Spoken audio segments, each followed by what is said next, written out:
नमस्कार दोस्तों, आज है 5 अक्टूबर और आज के करंट अफेयर्स के बहुविकल्पीय प्रश्नों के प्रोग्राम में आप सभी का स्वागत है। और आज का पहला प्रश्न है कि हाल ही में भारत और किस देश के बीच AUSINDE एक्स समुद्री अभ्यास शुरू किया गया है। इसका पहला ऑप्शन है स्वीडन, दूसरा ऑस्ट्रेलिया, तीसरा अमेरिका, चौथा जापान। इसका सही उत्तर होगा ऑस्ट्रेलिया। यह अभ्यास रॉयल ऑस्ट्रेलिया नौसेना और भारतीय नौसेना को सर्वोत्तम प्रथाओं को साझा करके अपनी अंतर संचालन क्षमता को मजबूत करने में उपयोगी सिद्ध होगा। यह समुद्री सुरक्षा संचालन के लिए प्रक्रियाओं की समान समझ विकसित करने में भी मदद करेगा। यह चौथा संस्करण उत्तरी ऑस्ट्रेलिया में आयोजित किया जा रहा है। यह अभ्यास दोनों देशों के बीच 2024 की व्यापक रणनीतिक साझेदारी से जुड़ा है। आज का दूसरा प्रश्न है कि हाल ही में किस मंत्रालय के द्वारा senior able citizens for employment in degree portal launch किया गया है। इसका पहला ऑप्शन है सामाजिक न्याय एवं अधिकारिता मंत्रालय, दूसरा ऑप्शन है सूचना एवं प्रसारण मंत्रालय, तीसरा ऑप्शन है शहरी एवं आवास मंत्रालय, चौथा ऑप्शन है महिला एवं बाल विकास मंत्रालय। इसका सही उत्तर होगा सामाजिक न्याय और अधिकारिता मंत्रालय। सामाजिक न्याय और अधिकारिता मंत्रालय ने 1 अक्टूबर विषय जिसको अंतर्राष्ट्रीय वृद्धजन दिवस के अवसर पर से CID पोर्टल को चालू किया है। भारत में वरिष्ठ नागरिकों को रोजगार के अवसर तलाशने के लिए एक मंच प्रदान करने के लिए यह पोर्टल विकसित किया गया है।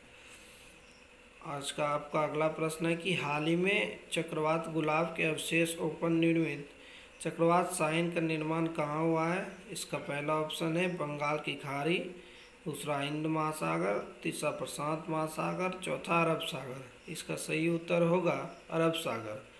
चक्रवात शाहीन का निर्माण अरब सागर में हुआ है। यह चक्रवात दावते के बाद इस साल अरब सागर में आने वाला दूसरा चक्रवात है। यह तूफान भारत के पश्चिमी राज्यों में मौसम को प्रभावित करेगा। चक्रवात शाहीन का नाम कतर द्वारा दिया गया है। हालांकि भारतीय मौसम विभाग के अनुसार यह अगले 36 घंटों में मकान तक से उत्तर पश्चिमी की ओर बढ़ सकता है। यह चक्रवात के प्रभाव से गुजरात, बिहार, पश्चिम बंगाल और सिक्किम में 3 अक्टूबर तक भारी बारिश की भविष्यवाणी की गई है। आज का आपका अगला प्रश्न है कि हाल ही में भारत और किस देश के बीच पहला गुलाबी गेंद वाला महिला डे नाइट मैच शुरू किया गया है, टेस्ट मैच शुरू किया गया है। उसका पहला ऑप्शन है न्यूजीलैंड, दूसरा ऑस्ट्रेलिया, तीसरा वेस्ट इंडीज, चौथा इंग्लैंड। इसका सही उत्तर होगा ऑस्ट्रेलिया। भारत और ऑस्ट्रेलिया के बीच क्वींसलैंड के करेरा ओवल में पहली गुलाबी गेंद वाला महिला डे नाइट मैच शुरू किया गया है। 22 नवंबर 2019 को भारतीय पुरुष क्रिकेट टीम ने कोलकाता के ईडन गार्डन में बांग्लादेश के खिलाफ अपना पहला गुलाबी गेंद वाला टेस्ट मैच खेला था और पहला डे नाइट गुलाबी गेंद वाला टेस्ट नवंबर 2015 में ऑस्ट्रेलिया और न्यूजीलैंड के बीच एडिलेड में खेला गया था। आज का आपका पांचवा प्रश्न है कि हाल ही में NTPCRL ने किसके साथ 500 करोड़ के ग्रीन टीम लोन समझौते पर हस्ताक्षर किया है। BI, SBI, PNB या यहाँ होगा UI बैंक। इसका सही उत्तर होगा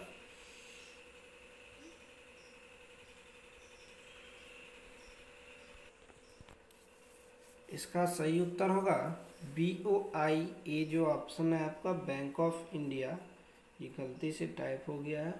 और NRPC 9 अक्टूबर विश्व बीच में ही अपना ऊर्जा परियोजनाओं के लिए पूर्ण स्वामित्व वाला सहायक कंपनी की स्थापना की थी।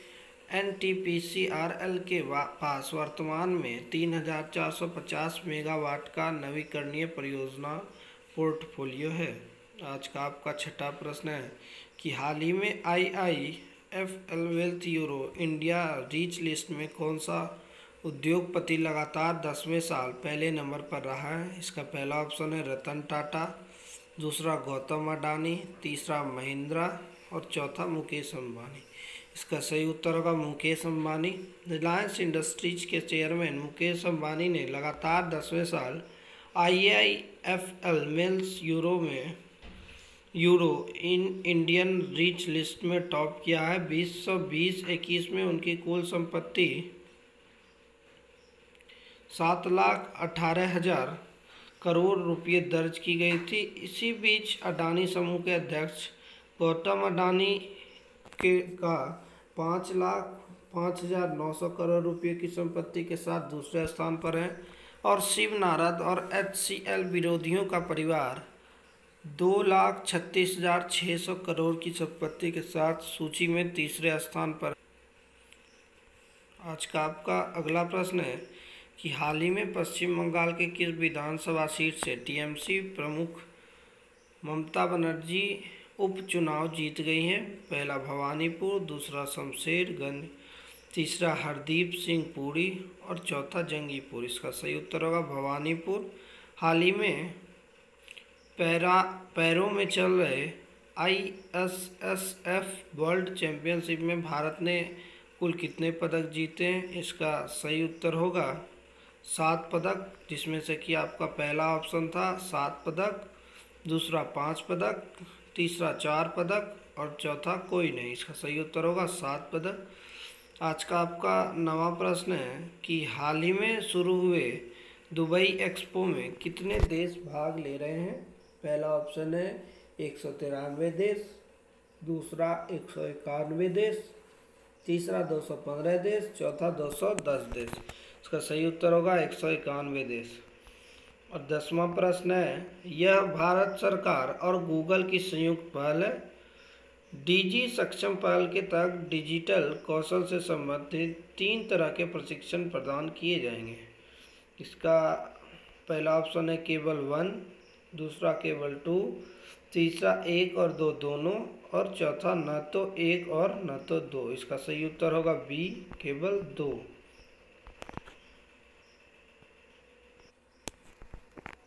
हाल ही में केंद्रीय श्रम मंत्रालय और माइक्रोसॉफ्ट इंडिया ने संयुक्त रूप से एक डिजिटल कौशल मंच DG सक्षम का शुभारंभ किया है।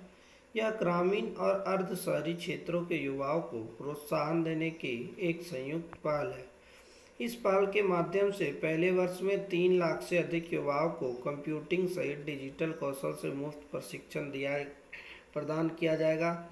इस पहल में अर्ध शहरी क्षेत्रों के वंचित समुदाय के व्यक्तियों तथा ऐसे लोगों को प्राथमिकता दी जाएगी जिन्होंने कोविड के दौरान अपनी नौकरी खो दी। इसके तहत देश भर में अनुसूचित जाति, अनुसूचित जनजाति के लिए मॉडल करियर केंद्रों और राष्ट्रीय करियर सेवा केंद्रों में प्रशिक्षण का आयोजन किया जाएगा। क्षेत्रीय स्तर पर इस पहल को Aga Khan rural support programme India द्वारा लागू किया जाएगा। आज के लिए इतना ही। कुछ टाइपिंग में मिस्टेक होने की वजह है कि लैपटॉप में कुछ टेक्निकल प्रॉब्लम आ गई थी, तो मैंने वर्ड से ही, मोबाइल से ही बनाया था, तो इसके लिए मैं माफ़ी चाहता हूँ। आज के लिए इतना ही। धन्यवाद।